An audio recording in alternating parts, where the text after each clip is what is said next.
Kau akan harus benar dengan cinta kasih dan dengan iman polos murni seorang kanak-kanak, tetapi sekaligus terpelajar untuk menjadi seorang guru sejati guna menopang iman dalam hati banyak orang yang diserang oleh begitu banyak musuh, dan untuk menyangkal kesalahan-kesalahan dari orang-orang Kristen sesat serta kritik-kritik dogmatis dari tua-tua Israel, yang sekarang buta dan akan menjadi bahkan terlebih buta sesudah membunuh terang dan akan memelintir perkataan-perkataan para nabi dan bahkan perintah-perintah Bapa dari siapa aku datang. Guna meyakinkan dunia dan diri mereka sendiri, guna memberi diri mereka sendiri damai, bahwa aku bukanlah ia yang dinubuatkan oleh para patriark dan para nabi.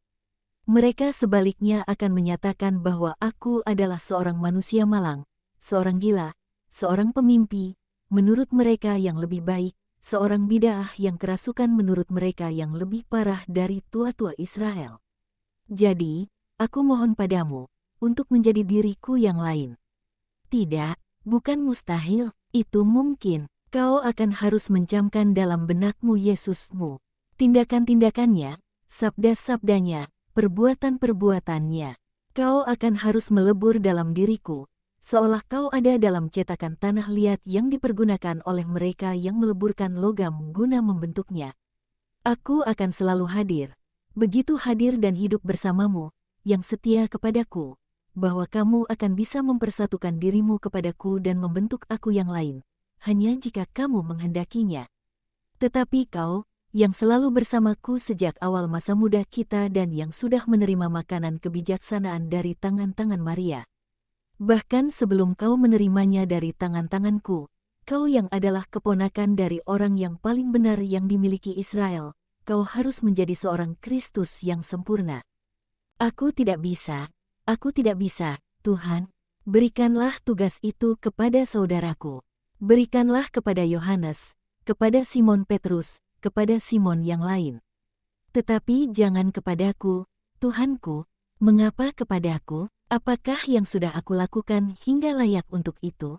Tak dapatkah engkau lihat bahwa aku ini seorang yang malang yang cakap dalam satu hal saja, yakni, mengasihi engkau dan dengan teguh percaya pada apa yang engkau katakan? Karakter Yudas terlalu keras. Ia akan berkarya baik di mana kekafiran harus diberantas. Bukan di sini, di mana mereka yang harus diyakinkan pada iman Kristen percaya bahwa mereka mutlak benar, sebab mereka sudah umat Allah. Bukan di sini, di mana mereka yang harus dibujuk, yang walau mereka percaya kepadaku, akan kecewa bersama rangkaian peristiwa. Mereka harus diyakinkan bahwa kerajaanku bukan dari dunia ini, melainkan kerajaan surga yang sepenuhnya rohani, prelude menuju kehidupan Kristen, yakni suatu kehidupan di mana nilai-nilai rohani adalah yang utama. Persuasi dicapai melalui sarana kelemah lembutan yang tegas. Celakalah orang yang merenggut tenggorokan orang-orang demi meyakinkan mereka. Mereka akan mengatakan, ya, pada saat itu, agar dibebaskan dari cengkeraman. Tetapi mereka akan lari tanpa menoleh ke belakang dan akan menolak pembicaraan lebih lanjut, jika mereka tidak jahat, tetapi hanya salah jalan. Tetapi jika mereka jahat atau sungguh fanatik, mereka akan lari untuk mempersenjatai diri dan membunuh pemaksa arogan yang memaksakan doktrin yang berbeda dari doktrin mereka. Dan kau akan dikelilingi oleh orang-orang fanatik. Akan ada orang-orang fanatik di kalangan kaum Kristen dan di kalangan kaum Israel. Kaum pertama akan mendesakmu untuk mengambil tindakan tegas atau akan menuntut otoritas darimu guna melakukan tindakan tegas oleh mereka sendiri. Sebab tua-tua Israel, dengan ketidaktoleransian dan batasan-batasannya, akan masih terus melilitkan ekor beracunnya di antara mereka. Kaum terakhir akan berdemo menentangmu dan yang lain-lainnya, seolah mereka sedang mengadakan suatu perang suci demi membela iman lama, simbol-simbol dan ritual-ritualnya. Dan kau akan berada di tengah lautan yang berbadai. Begitulah takdir para pemimpin. Dan kau akan menjadi pemimpin dari mereka semua yang adalah milik Yerusalem yang dipertobatkan ke kekristenan oleh Yesusmu. Kau akan harus tahu bagaimana mengasihi secara sempurna guna memimpin mereka dengan kudus.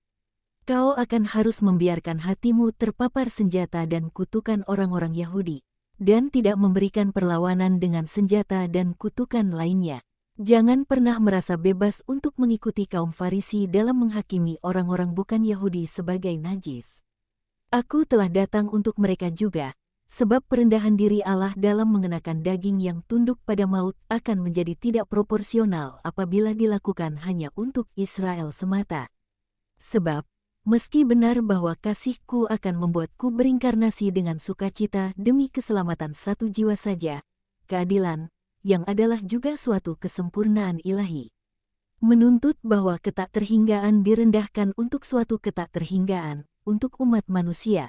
Kau akan harus lemah lembut kepada mereka juga, agar jangan menolak mereka dengan membatasi dirimu sendiri menjadi kaku sehubungan dengan doktrinku, melainkan bergaul sejauh bentuk-bentuk lain kehidupan yang berbeda dari kehidupan kita, dan yang menyangkut hal-hal material, yang tidak membahayakan jiwa.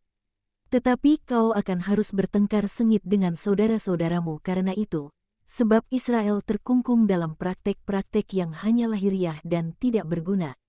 Sebab tidak dapat mengubah jiwa. Kau, sebaliknya, harus peduli pada roh saja, dan kau harus mengajari yang lain-lainnya untuk melakukan yang sama. Jangan berharap orang-orang bukan Yahudi mengubah kebiasaan mereka secara serta-merta. Kamu pun tidak akan mengubah kebiasaanmu dengan satu gertakan. Jangan tinggal terpaku pada karangmu.